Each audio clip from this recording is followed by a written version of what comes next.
Yes, we are live now. Hello friends, this is Himanshi and welcome to Let's Learn. Discuss करेंगे आज का session और basically कुछ questions को discuss करेंगे। 30 क्वेश्चंस होंगे आज का सेट जो है। कल का थोड़ा सा डिफरेंट रखेंगे, वो मैं कल बता दूंगी। कल दोपहर में हम कोशिश करेंगे कि 50 क्वेश्चंस इंग्लिश के, जो टॉप 50 क्वेश्चंस इंग्लिश पेडागोजी के, टॉप 50 क्वेश्चंस हिंदी पेडागोजी के निकाल सकें हम। और इसके अलावा शाम में कुछ टॉपिक्स में रिवाइज करा दूंगी, जैसे सीसी हो गया, बेंड्यूरा हो गया, प्याजे वाइगॉस्की कोलबर्ग को भी रिवाइज कर लेंगे थोड़ा सा। और इस तरीके के टॉपिक्स जो इंपॉर्टेंट हैं रात को हम वो एक बार फाइनल रिवीजन कर लेंगे। और छोटा छोटा मैं रिवीजन कल मतलब शाम को टॉपिक्स का, और दिन में हम ये 50 क्वेश्चन हिंदी पेडागोजी, 50 इंग्लिश एक ही सेशन में कर लेंगे। 3 बजे के करीब देखती हूँ मैं, कुछ ना कुछ करती हूँ। और इसके अलावा आपका परसों का भी फिर रूटीन टाइट ही रहेगा, क्योंकि कल परसों हम थोड़ा सा ज़्यादा काम करेंगे। परसों हम लोग करेंगे 100 क्वेश्चन सीडीपी के शाम को, और दिन में 50 क्वेश्चन ईवीएस के और 50 मैथ्स पेडागोजी के। तो ये आप अपना रूटीन में से टाइम निकाल के रखिएगा। और 30 को पैसेज पे थोड़ी बात कर लेंगे, और कैसे अटेम्प्ट करेंगे एग्जाम आप उस पर बात कर लेंगे। तो ये अगले 3 दिन का शेड्यूल है। अब तक अगर आपने जो भी प्रीवियस वीडियोस हैं, रिवीजन के 5 मैराथन सेशन हैं, वो ना देखे हों तो कृपा करके उनको देखिए। फ्री हैं, 4 घंटे, 2 घंटे, 2 घंटे, 3 घंटे ऐसे सेशन हैं। 5 सेशन देख लीजिए, कॉन्फिडेंस काफ़ी बूस्टअप हो जाएगा। सभी को गुड इवनिंग, नमस्कार, राम राम, सत श्री अकाल, अस्सलाम वालेकुम, what ever you feel connected with. यहाँ से चीज़ें बिल्कुल क्लियर हैं, होपफुली आप देख पा रहे होंगे, है ना। कल और परसों हम 2-2 सेशन, बेसिकली अगले 3 दिन 2-2 सेशन ही हम करने वाले हैं। आई विल मैनेज समहाउ, है ना। चलो स्टार्ट करते हैं आज का सेशन। लाइक शेयर आप लोग करते रहिएगा पॉजिटिव वाइब के साथ, सीखते रहिएगा। अब लाइक शेयर का तो महत्व बहुत ज़्यादा है नहीं, एग्जाम आपके सर पे ही है ना। तो ज़रूरी ये है कि आप फोकस करें लर्निंग पे। देखो फर्स्ट क्वेश्चन देख लेते हैं, अच्छे क्वेश्चन हैं ये भी। The following 3 aspects of intelligence are dealt by Sternberg's triarchic theory except. कौन सी एक चीज स्टर्नबर्ग के ट्रायर्किक थ्योरी में नहीं है? एक्सेप्ट लिखा हुआ है, देखो जैसे ही एक्सेप्ट दिखेगा, नॉट दिखेगा, क्या करेंगे, लीस्ट दिखेगा पेपर में, हम कान खड़े करेंगे 3 इडियट वाले और थोड़ा ध्यान से आंसर करेंगे। गलती होने के चांसेस बढ़ जाते हैं। एक्सेप्ट का मतलब है छोड़कर, किस चीज को छोड़कर, या कौन सा एक नहीं है स्टर्नबर्ग के ट्रायर्किक सिद्धांत में, या कौन सा एक लीस्ट इंपॉर्टेंट है, सबसे कम महत्वपूर्ण है स्टर्नबर्ग के अकॉर्डिंग। बिल्कुल आप लोग सही आंसर दे रहे हैं। मैंने एक निमोनिक आपको बताया हुआ है, PCA। P फॉर प्रैक्टिकल यानी प्रायोगिक बुद्धि, C फॉर क्रिएटिव यानी एक्सपीरियंशियल। प्रैक्टिकल का दूसरा नाम कॉन्टेक्चुअल भी है, क्रिएटिव का दूसरा नाम एक्सपीरियंशियल भी है, जिसको हम रचनात्मक बुद्धि कह रहे हैं, और तीसरा है एनालिटिकल, जिसको कॉम्पोनेंशियल भी कहते हैं। ठीक है, विश्लेषणात्मक बुद्धि। ये 3 प्रकार की बुद्धि स्टर्नबर्ग के ट्रायर्किक सिद्धांत के अंदर आती हैं। सोशल की यहाँ कोई जगह नहीं है, कॉम्पोनेंशियल भी है, एक्सपीरियंशियल भी है और कॉन्टेक्चुअल भी है। देखो क्वेश्चन कई बार घुमा के दे देता है, ये एक्सपीरियंशियल को एक्सपेरिमेंटल लिख देता है, और एक्सपेरिमेंटल बिल्कुल भी स्टर्नबर्ग ने बिल्कुल बात नहीं की। तो एक्सपेरिमेंटल लिखा होता तो आंसर एक्सपेरिमेंटल हो जाता, फिर सोशल हटा देता, क्योंकि एक्सपेरिमेंटल जैसा कुछ नहीं है। Practical intelligence is different from experimental. ठीक, नेक्स्ट क्वेश्चन देखिए। Harvard Gardner's theory of multiple intelligences emphasize, यानी हार्वर्ड गार्डनर का जो बुद्धि का सिद्धांत है वो किस पर बल देता है, ये बता दीजिए। फटाफट से आंसर कीजिए।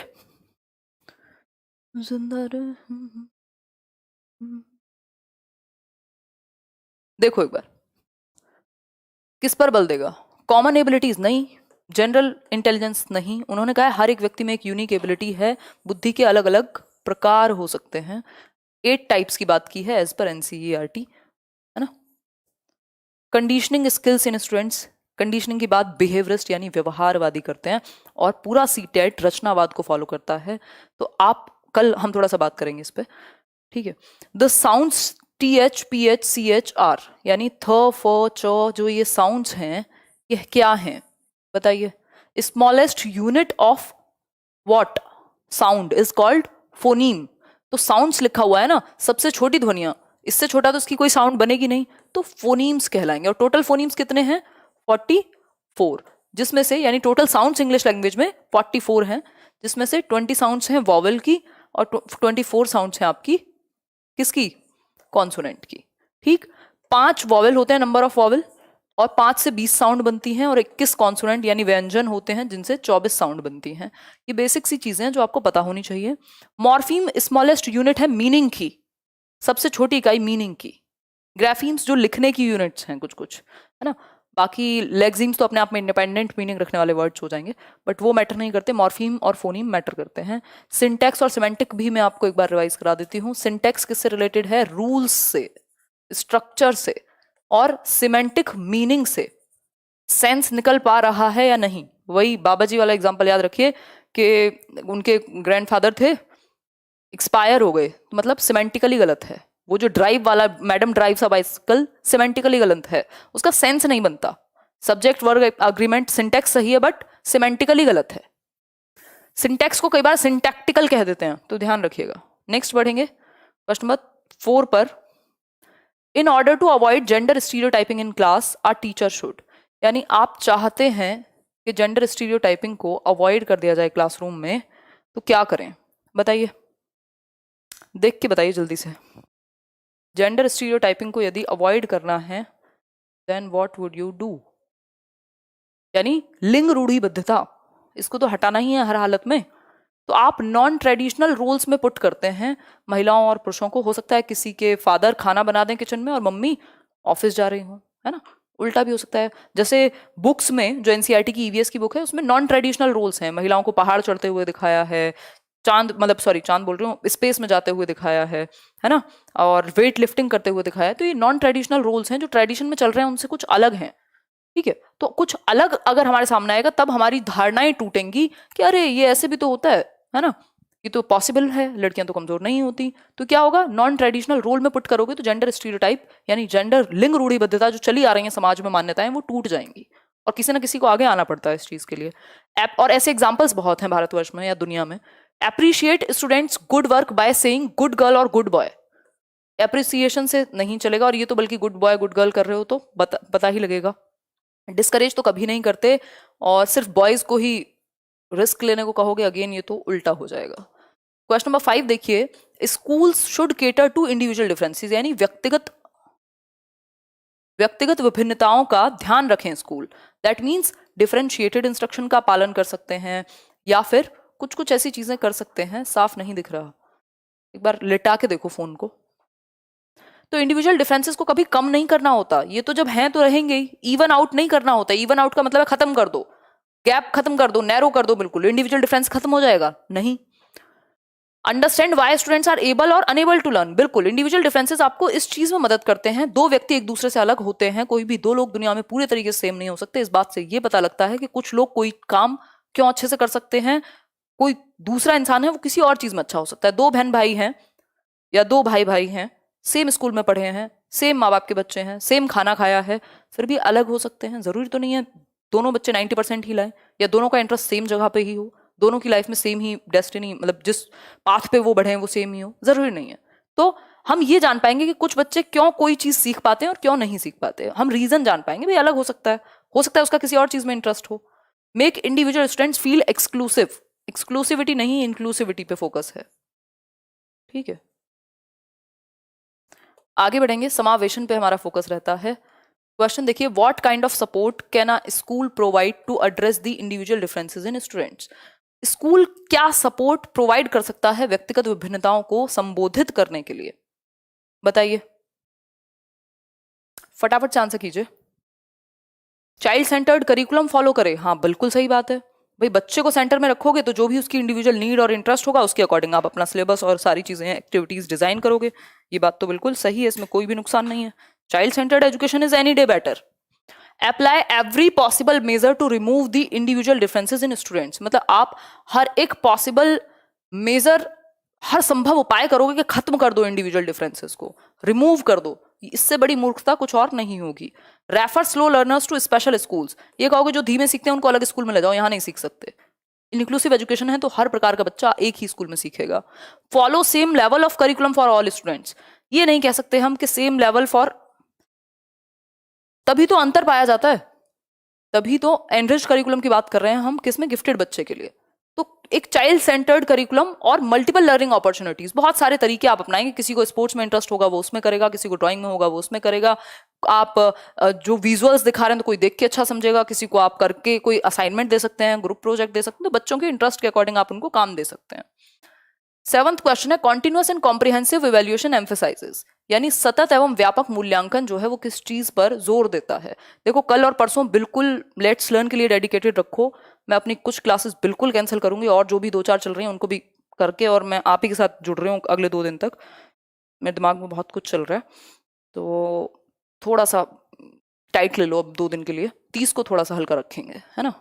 देखो एक बार सीसीई की यदि हम बात करें, सीसीई की यदि हम बात करें, सतत और व्यापक मूल्यांकन डैश पर बल देता है। किस चीज पर बल देता है बताइए? टेस्टिंग पे? अरे नहीं भाई। How learning can be observe recorded and improved upon, बिल्कुल सही बात है कि लर्निंग को सीखने को अवलोकित कैसे करा जाए, ऑब्जर्व करें आप बच्चे को जब सीख रहा हो, रिकॉर्ड करें और आगे इंप्रूव कैसे कर सकते हैं इस बात पे फोकस हो। सिर्फ फाइन ट्यूनिंग टीचर के साथ कैसा सामंजस्य बन रहा है, बोर्ड की आवश्यकता नहीं है और इन सब नहीं, बच्चे कैसे सीखते हैं उसको ऑब्जर्व करेंगे, रिकॉर्ड करेंगे और इंप्रूव कैसे कर सकते हैं इस चीज पे फोकस रहेगा। क्वेश्चन नंबर 8 देखिए, स्कूल बेस्ड असेसमेंट यानी SBA की अगर मैं बात करूं, स्कूल बेस्ड असेसमेंट, इसका मतलब क्या है? विद्यालय आधारित आकलन। फटाफट आंसर कीजिए।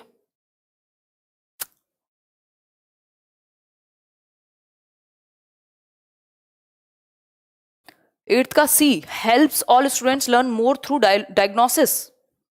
अच्छा, हिंडर्स अचीविंग, नहीं ऐसा नहीं है, डाइल्यूट करेगा। Makes students and teachers non serious and casual, ये तो गलत बात हो गई भाई। बच्चों को और स्टूडेंट्स को सबको हेल्प करेगा जान करके, पता करके कि बच्चों में समस्या कहाँ है, कहाँ उनके सीखने में दिक्कत है। तो परिचित वातावरण में या कहें फैमिलियर एनवायरनमेंट में उनको मौका बेहतर मिल पाएगा सीखने के लिए। Readiness for learning refers to, यानी सीखने की तत्परता किस चीज को रेफर करती है, ये पूछा है, बताइए किस चीज को रेफर करेगी सीखने की तत्परता। रेडीनेस फॉर लर्निंग, ध्यान से आंसर कीजिएगा, गलती हो सकती है इसमें। देखिए, general ability level of students यानी शिक्षार्थियों का सामान्य योग्यता स्तर। प्रेजेंट कॉग्निटिव लेवल, जल्दी बताओ, है ना। हाँ, और लाइक शेयर करते रहा करो। अरे किसी को ब्लॉक करने की जरूरत नहीं दीक्षा, ऐश करने दो, सबको आजादी है। सोनिया नाम तो ले लिया आपका, अमरीना,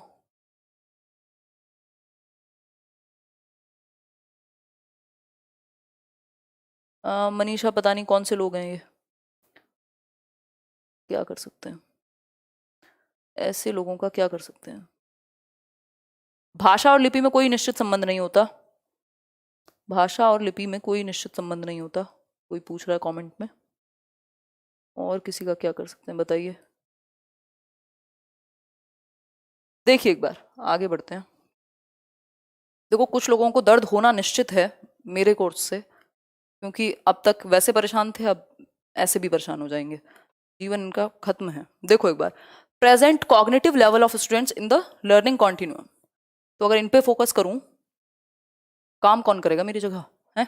देखो एक बार, present cognitive level of students in the beginning continuum, यानी सीखने के सात्यातक में शिक्षार्थियों का वर्तमान संज्ञानात्मक स्तर। बेसिकली कुल मिला के बात यह है, कॉग्निटिवली बच्चा रेडी है या नहीं, जो प्याजे कहते हैं कि जेनेटिक एपिस्टेमोलॉजी, उसके अंदर हेरिडिटी से वो क्षमता आई है कि नहीं। 5वीं क्लास के बच्चे को प्याजे नहीं पढ़ाएगा कोई, है ना।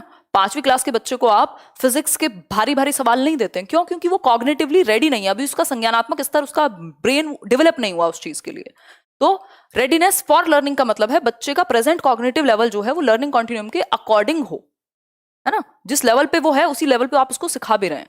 थॉर्नडाइक्स लॉ ऑफ रेडीनेस है कि वो ओवरऑल सीखने के लिए तैयार है कि नहीं, माहौल ठीक है कि नहीं, that is a different thing. ठीक है, आगे बढ़ेंगे। तो readiness for learning, readiness to learn और जो थॉर्नडाइक है वो डिफरेंट चीज हो जाएंगी चारों। क्वेश्चन नंबर 10 देखिए, a teacher has some physically challenged children in her class, which of the following would be appropriate for her to say. बताइए एक बार, फिजिकली चैलेंज्ड बच्चे हैं क्लासरूम में, तो क्या अप्रोप्रिएट रहेगा उनके लिए कहना। क्वेश्चन देखिए, आंसर कीजिए, जल्दी से बताइए। क्या क्लियर करूं यार, इतने क्वेश्चंस कैसे क्लियर करूं। जी दीपाली, एक इंसान,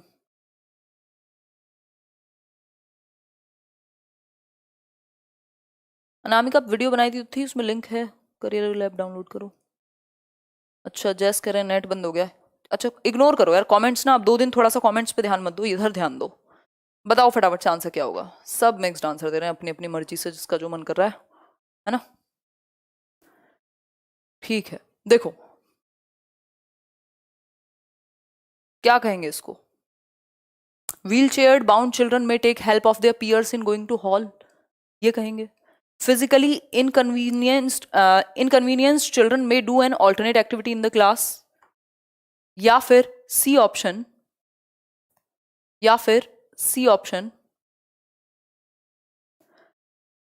Mohan why don't you use your crutches to go to the playground, या फिर polio affected children will now present a song. बताइए, सी के साथ चले जाएंगे, है ना। पॉसिबिलिटी है इसमें एक से ज्यादा ऑप्शन सही होने की, क्योंकि 2013 का पेपर है तो वी डू नॉट नो कि आंसर की क्या थी। Learning disabilities may occur due to all of the following except. Learning disability उसका एक रीजन ये हो सकता है कि भाई आपने मौका दिया सबको बराबर का। Learning disabilities may occur due to all of the following except, किस चीज को छोड़ के। सेरेब्रल डिसफंक्शन होता है, आपका ब्रेन में प्रॉब्लम हो जाती है, वो जो अनुष्का शर्मा जीरो मूवी में है, सेरेब्रल पाल्सी है उनको, मस्तिष्क से रिलेटेड प्रॉब्लम है। इमोशनल डिस्टर्बेंस से भी लर्निंग डिसेबिलिटीज पॉसिबल हैं, बिहेवियरल डिस्टर्बेंस से भी, लेकिन कल्चरल फैक्टर्स से, भाई आप किस संस्कृति किस देश से बिलोंग करते हैं इस बेसिस पे आपको कोई लर्निंग डिसेबिलिटी होगी, ये कहना गलत है। ठीक है आगे बढ़ेंगे। एन इंक्लूसिव स्कूल, एक समावेशी विद्यालय जो है क्या होगा, सबको इंक्लूड करने की बात करेगा। एन इंक्लूसिव स्कूल यानी एक समावेशी विद्यालय कमिटेड है सभी बच्चों का आउटकम इंप्रूव कराने के लिए, या डिफरेंशिएट करेगा बच्चों को। कमिटेड है कुछ ही बच्चों का आउटकम स्पेशली एबल्ड का ही, या फिर decides learning needs of students according to their disability. सिर्फ डिसेबल्ड बच्चे थोड़ी पढ़ते हैं इंक्लूसिव एजुकेशन में, इंक्लूसिव में नॉर्मल बच्चा भी पढ़ेगा और स्पेशल भी। अब नॉर्मल में एवरेज आ जाएगा, स्पेशल में कोई भी गिफ्टेड आ सकता है आपका, या हर तरह के बच्चे पढ़ते हैं इंक्लूसिव एजुकेशन में, ऐसा नहीं है सिर्फ डिसेबल्ड ही पढ़ेंगे, है ना। तो आपको हर तरह के बच्चों का ध्यान रखना है, डिफरेंशिएट तो करना ही नहीं है, इंक्लूड करना है। Inclusive education is committed to improve the learning outcomes of all students irrespective of their capabilities. उनकी जो भी क्षमताएं हैं आप उनके आउटकम को और बेहतर कराना चाहेंगे किसी भी हालत में इंक्लूसिव एजुकेशन के अंदर, ये बात निश्चित है। आगे बढ़ेंगे क्वेश्चन नंबर 13। गिफ्टेड स्टूडेंट्स यानी प्रतिभाशाली बच्चे किसी एक फील्ड में एक्सेप्शनल होते हैं, आईक्यू हाई हो सकता है, क्यूरियस होते हैं। गिफ्टेड स्टूडेंट्स को सपोर्ट की जरूरत होती है जो प्रीमैरिली या ऑर्डिनरीली साधारणतः स्कूल नहीं दे पाते, या फिर can manage their studies without a teacher, can be good models for students. देखो टीचर की जरूरत होती है बच्चे को, उसके अच्छे सबसे बेहतर से बेहतर विकास हो, इसलिए एनरिच्ड करिकुलम की भी जरूरत है। Can be good models for other students, can not be learning disabled, बिल्कुल हो सकते हैं, है ना। डिस्लेक्सिया वगैरह पॉसिबल है। आंसर होगा A option, need support not ordinarily provided by the school. सामान्यतः स्कूल इनको उस तरह की सपोर्ट प्रोवाइड नहीं कर पाते, इनके अंदर ऐसी ऐसी क्षमताएं हैं वो बहुत अच्छे से विकसित हो सकती थी यदि स्कूल से एप्रोप्रिएट इनको हेल्प मिली होती। भाई कोई बच्चा था बहुत बेहतरीन, इसमें भी 3 प्रकार हो गए ना, एक तो आईक्यू जिसका ज्यादा है तो उसको हायर ऑर्डर थिंकिंग स्किल्स के एक्टिविटीज मिली होती, एनरिच्ड करिकुलम होता जिसमें उसके लिए भी मौका होता, उसको भी वही चीजें मिल रही हैं जो नॉर्मल बच्चे को मिल रही हैं, वो बोर होकर बैठा है अपना सवाल सॉल्व करके 10 मिनट पहले ही, है ना। दूसरा किसी में टैलेंट है उसको मौका नहीं दे रहा स्कूल उस तरीके से जिस तरीके से दिया जा सकता था अप्रोप्रिएट वे में। तीसरा कोई क्रिएटिव है, उसको कोई हायर लेवल क्रिएटिविटी के लिए कोई एक्टिविटी अवेलेबल नहीं है। तो कह सकते हैं कि यहाँ वो सपोर्ट नहीं मिल पाती जिस तरह की मिलनी चाहिए ज्यादातर स्कूल्स में। गिफ्टेडनेस इज ड्यू टू, जो ये प्रतिभाशाली होना है इसका रीजन क्या है। पूरी साइकोलॉजी में 2 ही मेन रीजन है, नेचर और नर्चर। नेचर में क्या आ जाएगा, जेनेटिक मेकअप, आपकी हेरिडिटी जो कि फिक्स्ड है, स्टैटिक है। एनवायरमेंटल मोटिवेशन है आपका नर्चर, यानी ये डायनामिक है, परिवर्तनशील है, दोनों का कॉम्बिनेशन, दोनों का प्रोडक्ट। साइको सोशल फैक्टर्स जैसा कुछ नहीं है, एनवायरमेंट में ही आ जाएंगे साइको सोशल फैक्टर्स। ठीक है आगे बढ़े क्वेश्चन नंबर 15 पर। Which of the following is appropriate for environment conducive to thinking and learning in children. भाई कौन सी एक चीज एप्रोप्रिएट है सोचने और सीखने के लिए बच्चे के एनवायरमेंट में, बताइए। फटाफट से बताइए। पैसिव तो कभी बच्चों को रखना ही नहीं है, सिर्फ होम असाइनमेंट देते रहेंगे। बच्चा एक्टिव कहाँ है, सबसे ज्यादा एक्टिव कहाँ है सोचने में?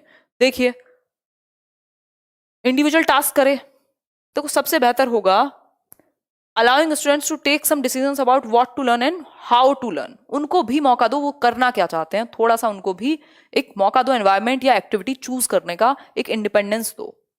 फिर है question number 16, learning disability in motor skills is called, यानी अधिगम और क्षमता कहाँ? Motor skills. Motor skills physical activity करने में दिक्कत होगी, ऐसे बच्चे को शारीरिक गति करने में दिक्कत होगी। बताइए कौन सा एक एग्जाम्पल है इसका।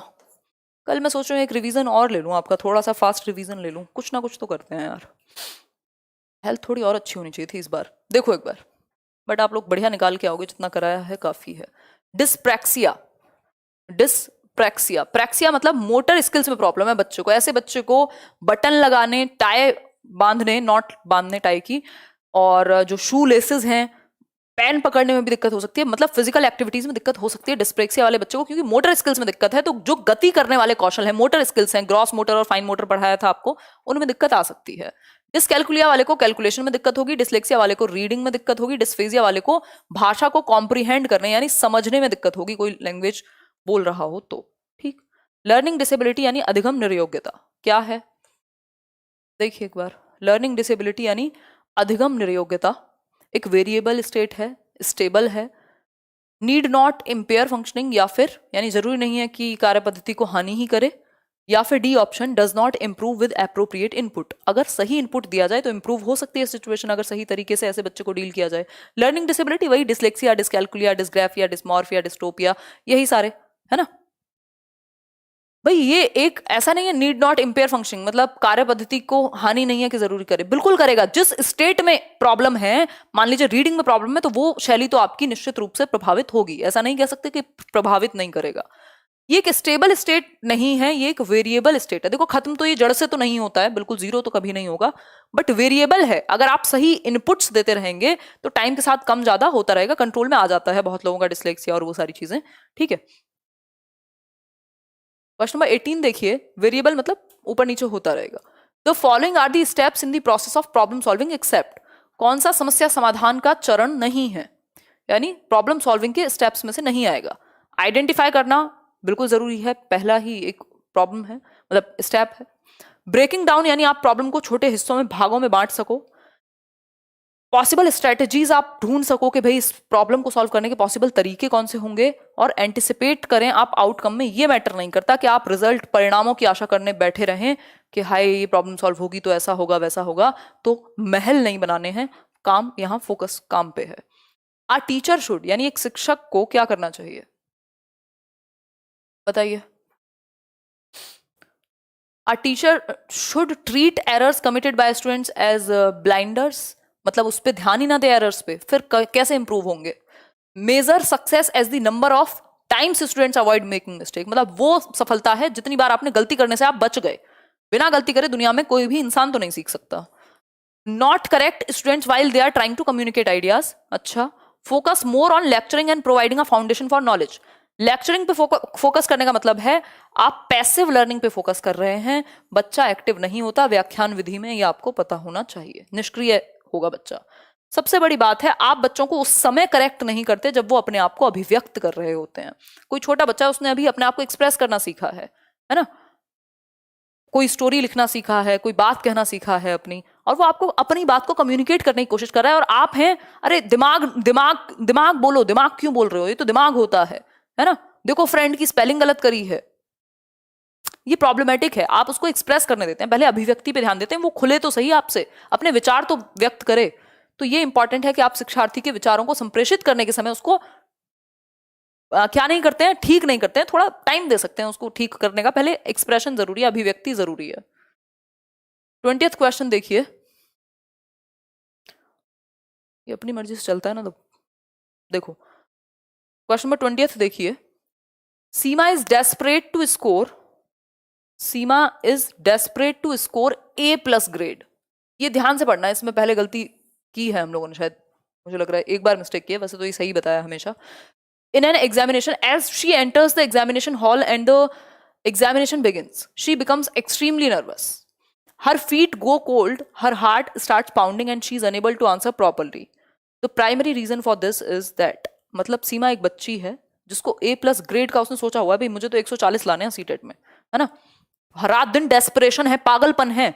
ये लाइन जरूरी है, नहीं तो इसका आंसर तुरंत बदल जाता, है ना। डेस्परेशन है और जैसे ही जाती है पेपर में, पेपर शुरू होता है और वो प्रॉपर नहीं कर पा रही आंसर। आज पीजे नहीं है, हाँ यार तबीयत थोड़ी ढीली है। देखो, she may not be very confident about her preparation. नहीं, जब इतनी ज्यादा डेस्परेट थी तो तैयारी तो करी होगी ना, हवाबाजी में तो आते नहीं A+ grade. She may be thinking excessively about the result, possibility है। इन्विजिलेटर टीचर ऑन ड्यूटी में हर क्लास टीचर, इस बात से कोई फर्क नहीं पड़ता कौन है, पेपर करने से मतलब है आपको, तो है ना। देखिए एक बार क्वेश्चन देखिए, तनु शर्मा, बहुत बढ़िया। नेक्स्ट है, she may not be able to deal with sudden emotional outburst. मुझे लग रहा है अभी रिसेंटली मैंने कहीं तो ये डिस्कस कराया है। इसका आंसर ये बिल्कुल पॉसिबल था अगर ये नहीं होता तो। कॉग्निशन एंड इमोशन ही है ये चैप्टर, लेकिन डेस्परेशन जैसे ऐड कर दिया, उसका सिंपल सा मतलब है कि उसका ध्यान जो है वो रिजल्ट पे है, एग्जाम से ज्यादा। ठीक, इमोशनल आउटबर्स्ट तो हुआ है बिल्कुल, इसमें कोई दिक्कत नहीं है, लेकिन वो पहले से ही डेस्परेट थी A+ ग्रेड के लिए, इसलिए आंसर बी ही बेहतर है। पुराने वीडियोस में भी बताया होगा, एक वीडियो में कहीं ना कहीं गड़बड़ है, उसको ठीक कर लेना। इसका आंसर बी करके आना है ना, क्योंकि डेस्परेट थी वो, तो ज्यादा सोच रही है कि हरे नंबर नंबर नंबर, ध्यान प्रेजेंट पे है ही नहीं। आप भी ये मत करना पेपर में कल परसों।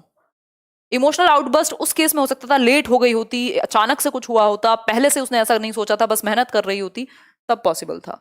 क्वेश्चन नंबर 21 देखिए। क्वेश्चन नंबर 21 कहता है आपके सामने,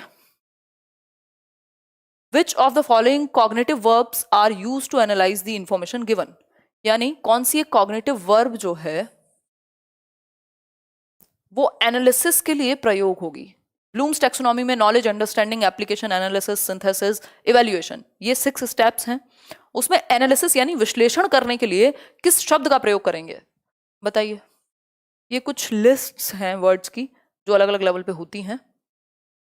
आंसर कीजिए और लाइक शेयर करते रहो यार। 17,000 लोग देख रहे हैं हम लोग, 11,000 लोगों ने लाइक किया है।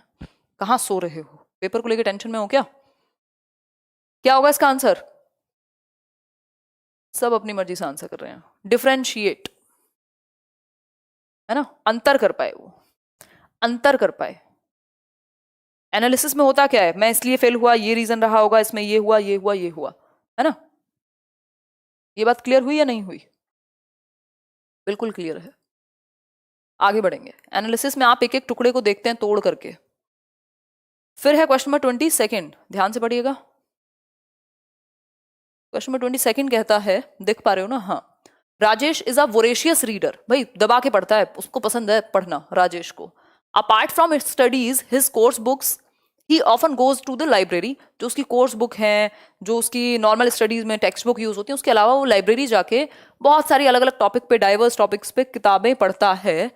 Rajesh does his project even in the lunch break, lunch break में भी पढ़ता रहता है, एकदम पागल है पढ़ने के पीछे। He does not need prompting by his teacher और पेरेंट्स, किसी को कहने की जरूरत नहीं पड़ती, वो खुद ही करता है चीजें, है ना। Can be best described as a what, किस तरह का लर्नर आप इसको कहोगे। देखो इसका रीजन कहीं भी बाहर नहीं है पूरे चैप्टर में या पूरे इस क्वेश्चन की कहानी में कि राजेश इसलिए पढ़ता है क्योंकि वो किसी एंट्रेंस की तैयारी कर रहा है, राजेश इसलिए पढ़ता है क्योंकि ये है वो है, कुछ नहीं। राजेश पढ़ता है क्योंकि उसे पसंद है। इस केस में इंट्रिंसिक मोटिवेशन है। एक क्वेश्चन है कि एक बच्चा एंट्रेंस, एक मेडिकल एग्जामिनेशन की तैयारी करता है और वो इसलिए मेहनत कर रहा है क्योंकि उसको वो एग्जाम क्रैक करना है, वहां इंटरनल नहीं एक्सटर्नल मोटिवेशन आएगा। क्यों? क्योंकि रीजन ये नहीं लिखा हुआ उसमें कहीं भी कि उसका मन है ना। उसमें पहले पुराने टाइम में कंफ्यूजन हुआ करती थी कि उसका मन है इसलिए वो तैयारी कर रहा है एंट्रेंस की। वहां लिखा ही नहीं है कि उसको भाई डॉक्टर बनना पसंद है, टीचर बनना पसंद है, इसलिए तैयारी कर रहा है। अगर इसलिए कर रहा है तो फिर तो इंट्रिंसिक हो जाएगा।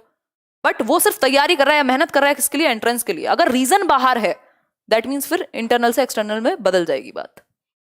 आगे बढ़ेंगे क्वेश्चन नंबर 23 पे। Children in pre primary get satisfaction from being allowed to discover. जो बच्चे हैं प्री प्राइमरी के, उनको डिस्कवरी के लिए जब मौका मिलता है तो उनको खुशी मिलती है, सेटिस्फेक्शन मिलता है। They become distressed when they are discouraged. जब उनको हतोत्साहित कर दिया जाता है, किसी काम को करने से रोक दिया जाता है, तो वो डिस्करेज्ड फील करते हैं, है ना, हताशा आ जाती है। ये उनकी किस तरह की मोटिवेशन होगी? They do so due to their motivation to reduce their ignorance, affiliate with the class, या create disorder in the class, या एक्सरसाइज द पावर। सिंपल है, एफिलिएट विद द क्लास, क्योंकि वो क्लास के साथ जुड़ना चाहते हैं भाई, उनको मजा आता है जैसे ही उनको मौका देते हो आप अपने ग्रुप के साथ या अपनी क्लासरूम में कुछ भी करने का, तो एफिलिएट करना चाहते हैं क्लास के साथ, उनको इन्वॉल्व होना है। उनको इन्वॉल्व होने का मौका नहीं मिलता जैसे उनको हतोत्साहित कर दिया जाता है किसी काम को करने के लिए।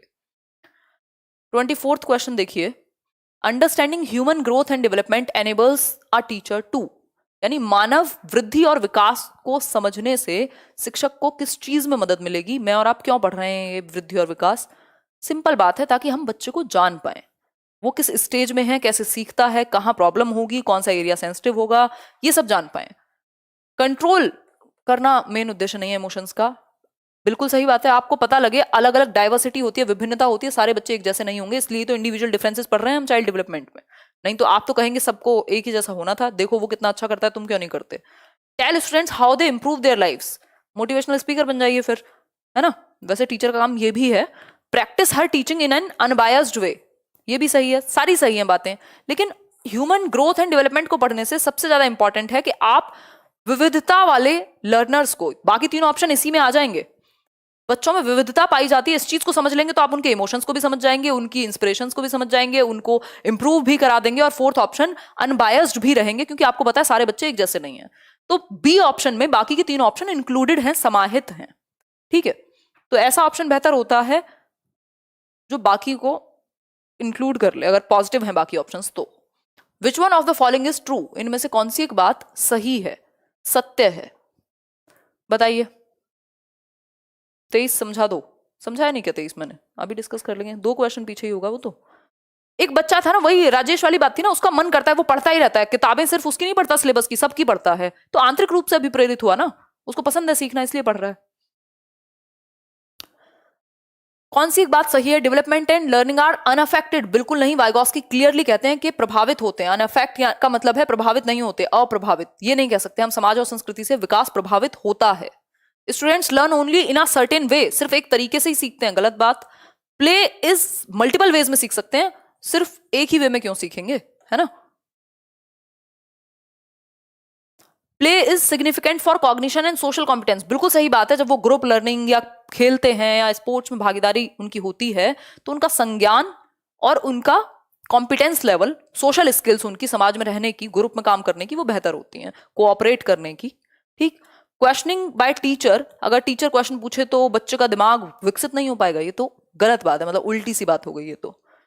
आगे बढ़ेंगे क्वेश्चन नंबर 26 पे, which one of the following is true about the role of heredity and environment in the development of a child, इनमें से कौन सी एक बात आनुवांशिकता और विकास के बारे, आनुवांशिकता और पर्यावरण के बारे में, वातावरण के बारे में सही है, नेचर और नर्चर के बारे में सही है ना? वृद्धि अगर हम बात करें हेरिडिटी और एनवायरमेंट के बारे में सही है। The relative contributions of peers and genes are not additive, peers का मतलब जो पितृक जीन्स का और समवयस्कों का जो योगदान है वो नहीं ऐड हो सकता। Heredity and environment do not operate together, बिल्कुल ऑपरेट होते हैं। Propensities related to environment while actual development requires heredity, ऐसा नहीं है, एक्चुअल डेवलपमेंट में हेरिडिटी और एनवायरमेंट दोनों की जरूरत है, किसी एक को महत्व नहीं दे सकते। Both heredity and environment contribute 50% each in the development of a child, ये गलतफहमी बिल्कुल नहीं पालेंगे हम। मैंने बहुत बार बताया है, ऐसी कोई इक्वेशन नहीं है कि 50-50% ही होगा, किसी पक्ष में हेरिडिटी ज्यादा प्रभावी होगी, किसी पक्ष में एनवायरमेंट ज्यादा प्रभावशाली होगा। तो इनका प्रोडक्ट है, गुणनफल है, कोई एडिशन नहीं है, कोई घटाना और भाग और जोड़ना नहीं है, प्रोडक्ट है। किसी एस्पेक्ट में कोई ज्यादा प्रभावी है, किसी में कोई और, तो हम कह सकते हैं ये एडिटिव नहीं है, इनको जोड़ा नहीं जा सकता कि 50% ये और 50% हेरिडिटी, 50% एनवायरमेंट बराबर 100%। हो सकता है किसी एक, मान लीजिए एजुकेशन के पक्ष में हो सकता है 75% या 25% हेरिडिटी काम कर रही हो, यहां पे ऐसा चल रहा हो, कुछ भी चल सकता है ना। तो जरूरी नहीं है कि यहाँ पे 50-50% ही योगदान हो, इंटरेक्ट कर रहे हैं, हो सकता है इतने परसेंट हो, ये इतने परसेंट हो, है ना, मल्टीप्लाई करके कुछ निकल रहा हो। तो ऐसा नहीं कि ये दोनों एडिटिव हैं, ये एडिटिव नहीं है, जोड़ा नहीं जा सकता। आगे बढ़ेंगे, सोशलाइजेशन इज, यानी सामाजिकरण क्या है। देखिए एक बार, सामाजिकरण की प्रक्रिया वही समाज के कुछ नियम, कायदे, तौर तरीके, कानून होते हैं और हम वहां से कुछ सीख लेते हैं। देखिए,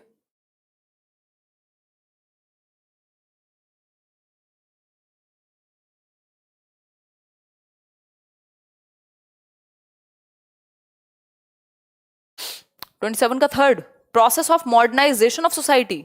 नहीं नहीं नहीं, अडेप्टेशन ऑफ सोशल नॉर्म्स। बिल्कुल, आप समाज के नियमों को आत्मसात भी करते हैं, अडेप्ट भी करते हैं, वो बेसिकली उसमें ही आ जाता है, अडेप्टेशन में ही एसिमिलेशन और एकोमोडेशन, है ना। तो अडेप्ट करते हैं आप सोशल नॉर्म्स को, चेंज नहीं कर देते हैं। क्वेश्चन देखिए 28th, a PT teacher wants her students to improve fielding in the game of cricket. एक पीटी टीचर हैं जो आपके फिजिकल एजुकेशन के टीचर होते हैं, वो चाहते हैं जो उनके लर्नर्स हैं, जो उनके विद्यार्थी हैं, वो फील्डिंग में बहुत अच्छे हो जाएं, क्योंकि वो क्रिकेट का गेम सिखा रहे हैं उनको। ठीक, which one of the following strategies will best help his students to achieve the goal. इनमें से कौन सी एक स्ट्रेटेजी सबसे ज्यादा मदद करेगी उन बच्चों को अपने गोल तक पहुंचने के लिए कि उनकी फील्डिंग अच्छी हो जाए। पहला ऑप्शन है, बच्चों को आप ये बताएंगे कि कितना इंपॉर्टेंट है फील्डिंग करना। देखो, सिर्फ ज्ञान दे देने से कि इंपॉर्टेंट है, ये तो आपको भी पता है बहुत कुछ इंपॉर्टेंट है, कि आप रोज कर रहे हैं नहीं। तो आप इन एक्शन, बच्चा कहाँ एक्टिव है ये देखिए। फिर है एक्सप्लेन द लॉजिक बिहाइंड। देखो एक बार, 1 मिनट में गेट खोल के आती हूँ। देखो,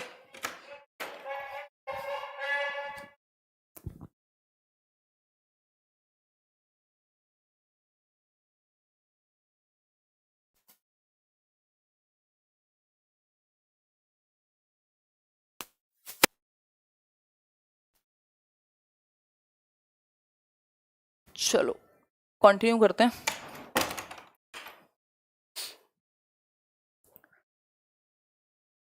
अगर हम बात करें explain the logic behind good fielding and rate of success, again फिर आप बच्चे का ध्यान रिजल्ट पे ला रहे हो, लर्निंग पे नहीं। Demonstrate fielding while students observe, आप डिमॉन्स्ट्रेट करके दिखा सकते हो जब बच्चे ऑब्जर्व करें। Give students a lot of practice in fielding, हाँ प्रैक्टिस करा सकते हो आप, प्रैक्टिस कराओगे तो इंप्रूव होंगे, सिंपल है। आगे बढ़ेंगे क्वेश्चन नंबर 29 पे। A teacher wishes to help her students to appreciate multiple views of a solution, यानी एक समस्या को देखने के कई तरीके हो सकते हैं, इस बात को टीचर बताना चाहती हैं। ठीक है,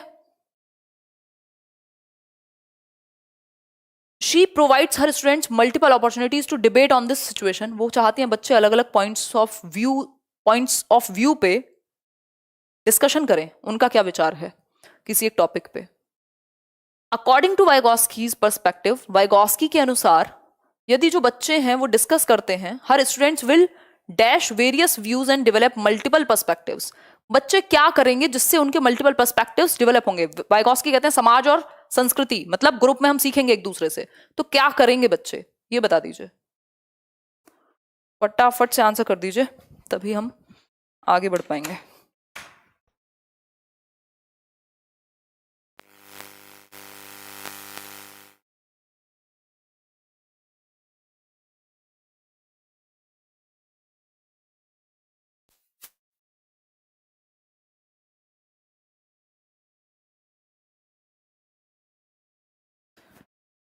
तो बच्चे क्या करेंगे ये बता दो। मल्टीपल पर्सपेक्टिव्स जो उन्होंने एक दूसरे से गेन किए होंगे, वो इंटरनलाइज करेंगे, कंस्ट्रक्ट करेंगे, ऑपरेशनलाइज करेंगे या रैशनलाइज करेंगे। सिंपल है, पहले बच्चे इंटरनलाइज करेंगे। अगर 4 लोग बात कर रहे हैं तो मैं आपकी बात को सुनूंगी ना, मेरे अंदर तो जाएगी, वो भरूंगी तो सही, फिर मैं अपनी समझ कंस्ट्रक्ट करूंगी। तो कंस्ट्रक्ट बाद में होगा, पहले इंटरनलाइज करते हैं बच्चे एक दूसरे के जो पॉइंट्स ऑफ व्यू हैं उनको, और फिर अपनी उनकी एक समझ बाद में वो डिस्कस करके बताएंगे, या जो भी उनके दिमाग से निकलेगा, जो भी उनकी सोच डेवलप होगी उसको बताएंगे, फाइनली कंस्ट्रक्ट करेंगे। Sita has learned to eat rice and dal with her hand. When she is given dal and rice, she mixes rice and dal and starts eating. She has dash eating rice and dal into her schema for doing things. बता दीजिए, आखिरी सवाल आज के लिए, बताइए फटाफट से ना। एनर्जी कम नहीं करनी और डरना नहीं, अब दबा के पढ़ो 2 दिन और तीसरे दिन थोड़ा चिल करेंगे, बेसिक बातों पे ध्यान देंगे कि पेपर में ध्यान क्या रखना है जिससे नंबर बच जाए। देखो क्या कहोगे इसको, सब अपने अपने आंसर दे रहे हैं अपनी अपनी मर्जी से। एसिमिलेशन है, यहाँ कुछ बदलाव तो हुआ नहीं है कि पहले जो था या तो कुछ नया स्कीमा क्रिएट किया होता या फिर परिवर्तन किया होता, ऐसा कुछ नहीं हुआ। जस्ट उसने ऐड किया है अपने स्कीमा में, भाई राइस एंड दाल पता है, मिक्स करके खाना सीख लिया, बात खत्म। ना तो कुछ चेंज हुआ ना कुछ नई बात हुई, ठीक, ऐड कर लिया बस। तो एसिमिलेशन कहेंगे इसको। बाकी कोशिश करती हूँ मैं एक सेशन में पूरा रिवीजन आपका जो भी इंपॉर्टेंट है फिर से सीडीबी का कराऊं, है ना। चलो फिर बाय बाय, कल मिलेंगे। आउट ऑफ 30 कितने ठीक हुए, और कहीं कोई डाउट रह गया हो तो बता दीजिएगा। आउट ऑफ 30 क्वेश्चंस कितने क्वेश्चन आपके ठीक हुए ये बता दीजिएगा, जल्दी बताइए कमेंट करके। अरे खुश रहा करो यार, छोटी सी जिंदगी है, कोई लाइक डिसलाइक कोई लेके नहीं जाने वाला है, या इवन कुछ भी, not even a single thing. खुश खुश रहा करो, ज्यादा मत सोचा करो। मैं तो मजे के लिए बोलती रहती हूँ, आप दिल पे ले जाते हो, है। 26, 20, 30, 25, 27, बहुत बढ़िया। चलो ये सब चलता रहेगा। आप बहुत ज्यादा नए क्वेश्चन के चक्कर में मत पड़ना, जितना पढ़ लिया उसको रिवाइज करो 2 दिन दबा के लगभग सभी सब्जेक्ट्स में, और अपनी बुद्धि लेके जाओ पेपर में, उससे काम चल जाएगा। और आप लोगों का बहुत ही अच्छा रिस्पॉन्स रहा है, मैं लास्ट में बता देती हूँ आपको। ये तो पुराना बैच है, कोई बैच इसमें रजिस्ट्रेशन स्टार्ट हो गए। करियर ऐप डाउनलोड करके एक बार आप चेकआउट कर सकते हो, और अमेजिंग। और वो मीटअप वाला सीन हो जाएगा, मेरी बात हो गई है करियर टीम से, तो जो लोग जैसे ये बैच खत्म होगा सिर्फ इन वाले लर्नर्स का भी मीटअप अलग से कर सकते हैं, कोई दिक्कत नहीं है। और बिल्कुल ये कोशिश रहेगी कि इसके बाद आप डायरेक्ट जॉब लेके मिलें, सीटेट तो हो ही जाएगा, है ना। चलो फिर टेक केयर। ये 24 आवर्स तक इसमें है भी, मतलब डिस्काउंटेड फी पे है, तो थोड़ा देख लेना जिनको सच में इंटरेस्ट हो वो। चलिए फिर बाय बाय टड़ा, कल मिलेंगे। बहुत सारा काम करेंगे, कल दिन में भी क्लास होगी, शाम को भी क्लास होगी, है ना। Good night, all the best.